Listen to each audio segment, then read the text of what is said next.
अस्सलाम वालेकुम students, this is Arsalan Ali. उम्मीद करता हूँ कि आप खैरियत से होंगे। लेक्चर शुरू करने से पहले मैं आपसे दरख्वास्त करता हूँ कि मेरे चैनल को सब्सक्राइब करें, लाइक करें और शेयर करें। ठीक है, आज हम थर्ड चैप्टर स्टार्ट करेंगे 10th क्लास का, जिसकी आज एक्सरसाइज 3.1 आज हम करेंगे।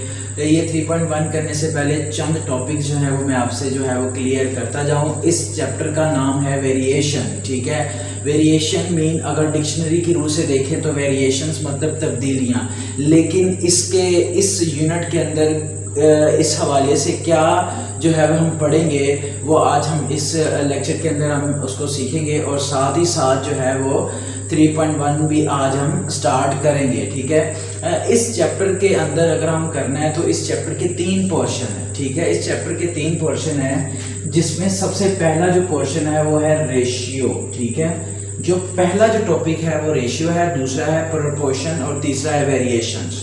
ठीक है, पहली एक्सरसाइज में हम रेशियो और प्रोपोर्शंस के बारे में पढ़ेंगे। 3.2 के अंदर हम वेरिएशंस के बारे में पढ़ेंगे। चैप्टर एक्सरसाइज नंबर 3 के अंदर फिर हम प्रोपोर्शंस के बारे में डिस्कस करते करते इस पूरे यूनिट के अंदर हम प्रोपोर्शंस और रेशियो के बारे में हम और वेरिएशंस के बारे में हम इस चैप्टर के अंदर पढ़ेंगे। ठीक है, सबसे पहले हम इस चैप्टर के अंदर पढ़ेंगे रेशियो। ठीक है, कि रेशियो क्या है जी। ठीक है, रेशियो बेसिकली अगर हम इसकी सादा सी जो है वो तारीफ अगर करें तो ratio is the relation between two quantities of same kind.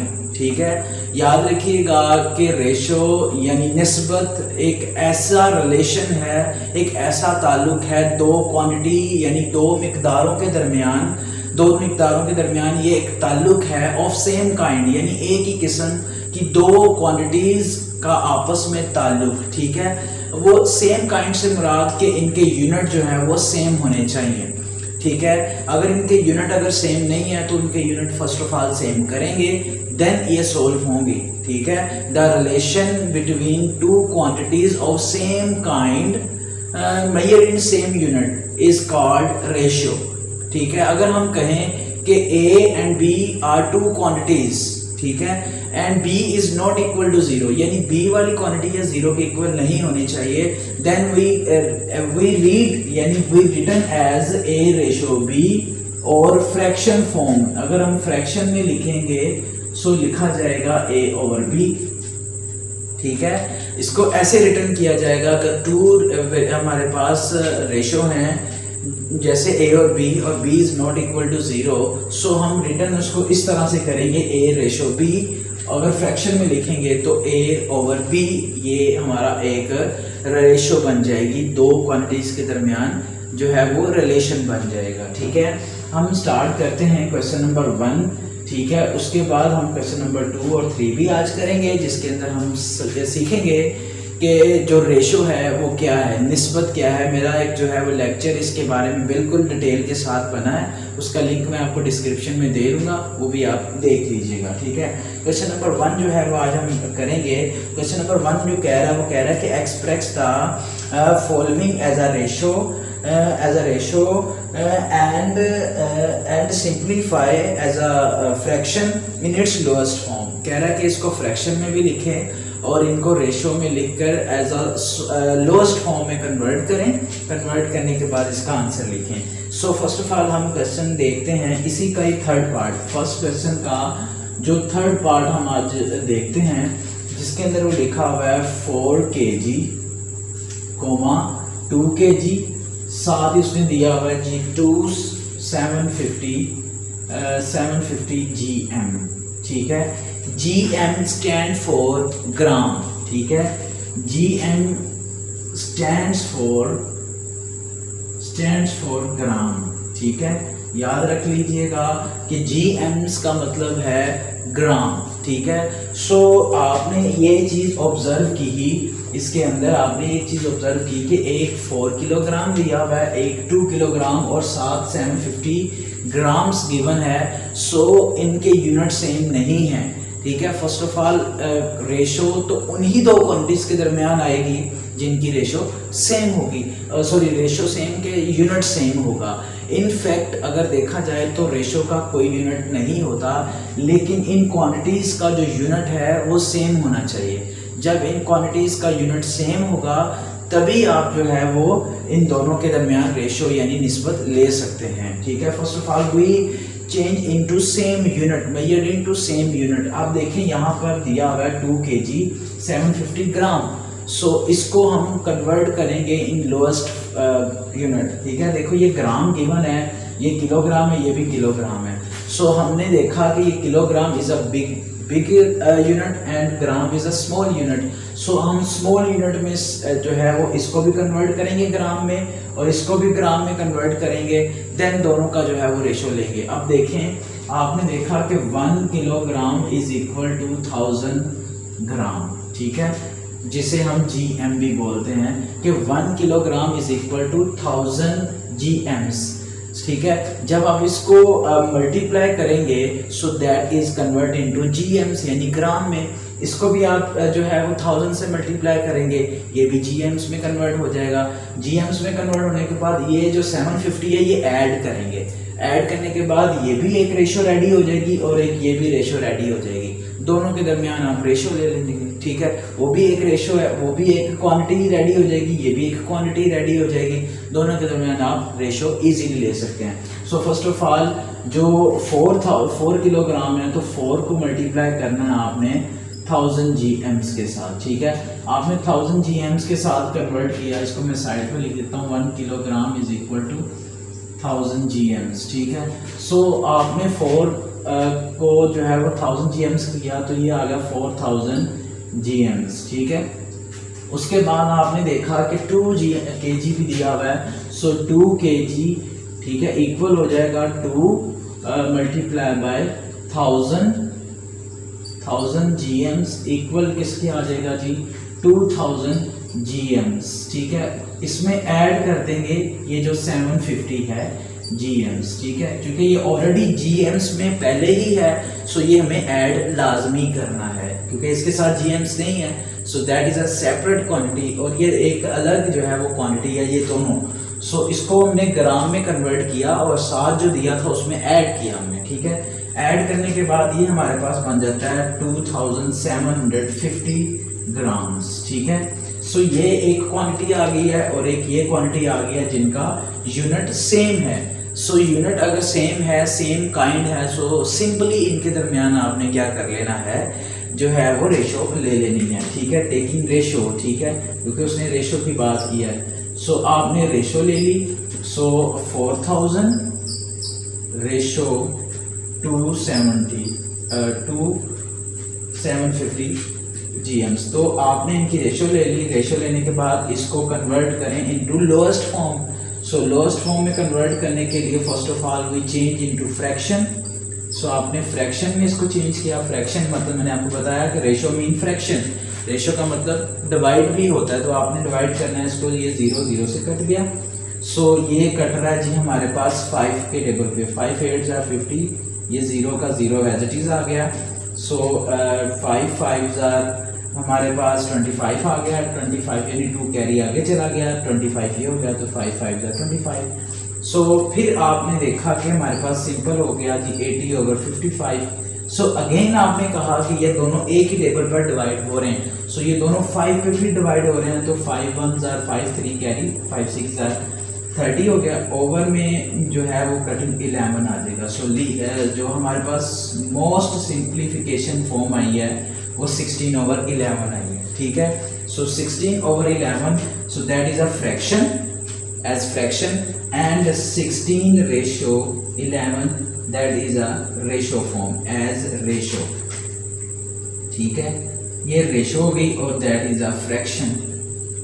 ठीक है, यानी आपने क्या किया कि डिवाइड करने के बाद हमारे पास क्या आ गया जी ये फ्रैक्शन फॉर्म। अगर इसी को ही आपने रेशो फॉर्म में कन्वर्ट कर लेना है सो हमारा आंसर रेशो एज रेशो ये वाला आंसर है। अगर फ्रैक्शन में लिखें तो दैट इज ये आंसर। ठीक है, सो इस तरह से आपने जो है वो दो क्वांटिटी ऑफ सेम काइंड यानी मेजर्ड इन सेम यूनिट अगर करने के बाद आपने इनकी जो है वो रेशो ले लेनी है। रेशो लेने के बाद आपके पास एक और क्वेश्चन होगा कि सर इनका यूनिट आप नहीं लगाएंगे।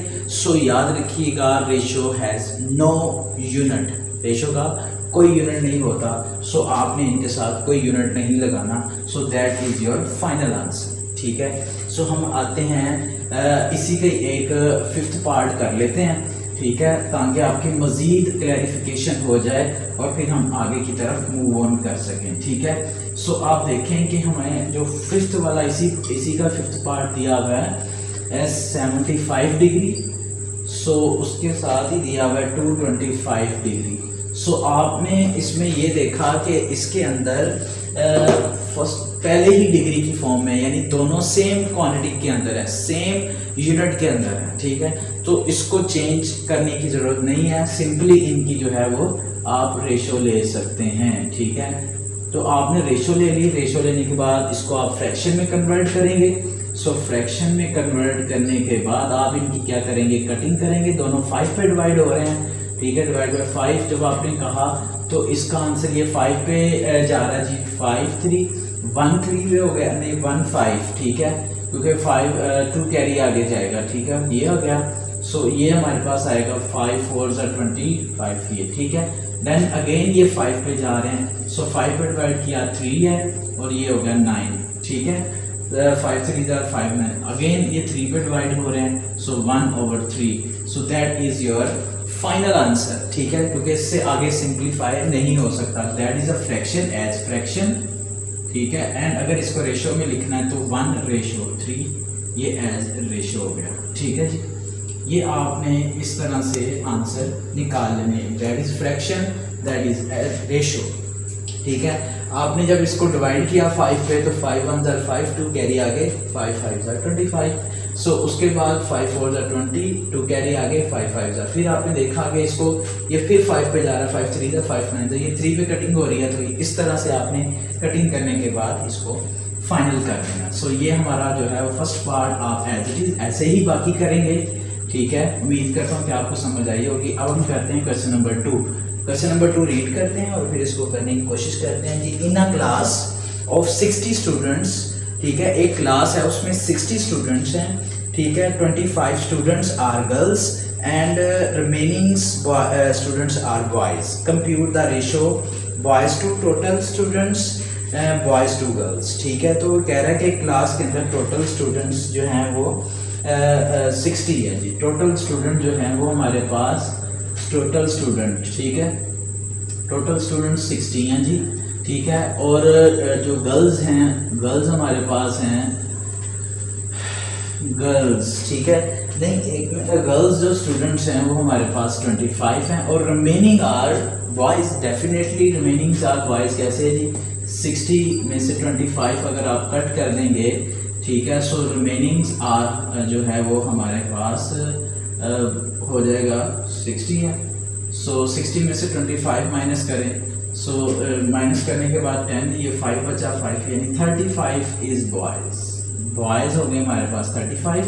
सो रेशो कंप्यूट करने का कह रहा है किसका, boys to total students, boys to total student. ठीक है, टोटल स्टूडेंट्स भी हमें पता है और बॉयज का भी हमें पता है।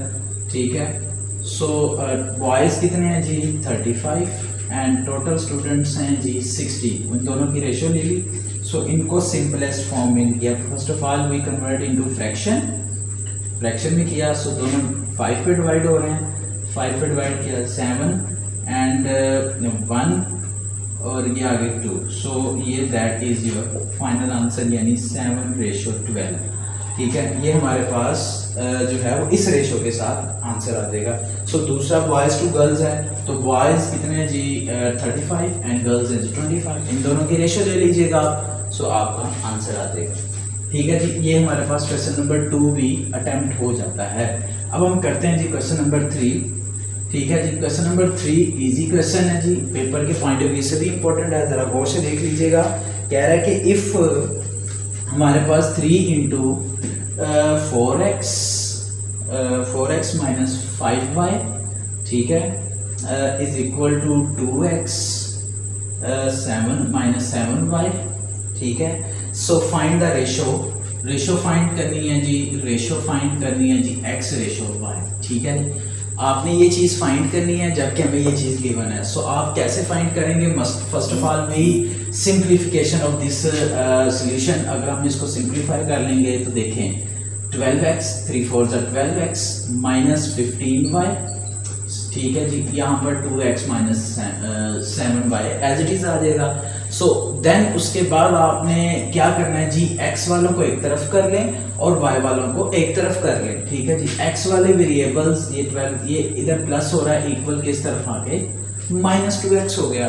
सो ये y वाला इधर आ जाएगा, सो माइनस 7y, और ये माइनस हो रहा है तो इधर आके प्लस 15y हो, ठीक है। So that is 10x, so that is 8y, ठीक है। 8y कैसे आया जी, माइनस और ये प्लस, तो माइनस प्लस माइनस होंगे, 7 में से यानी 15 में से 7 कट कर दीजिएगा, सो हमारे पास 8 बचेगा, साथ ही हमने y लगा देना, जो बड़ी वैल्यू के साथ प्लस है तो प्लस लगा देना, ठीक है। तो इसी तरह से हमने जो है वो देखना ये है कि y जो वेरिएबल्स हैं उनको एक तरफ कर दें और कॉन्स्टेंट्स को एक तरफ कर दें।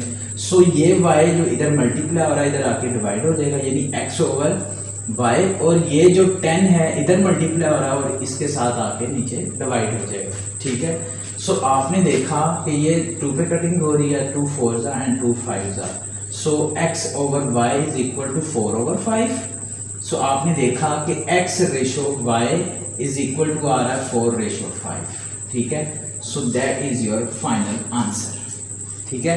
इस तरह से ये आप क्वेश्चन जो है वो कर सकते हैं। ये 3 क्वेश्चन मैंने कर दिए, इंशाल्लाह नेक्स्ट पार्ट के अंदर भी मैं इंशाल्लाह इसको बिल्कुल इजीली करके इसको समझाने की कोशिश करूंगा। तब तक के लिए दे इजाजत।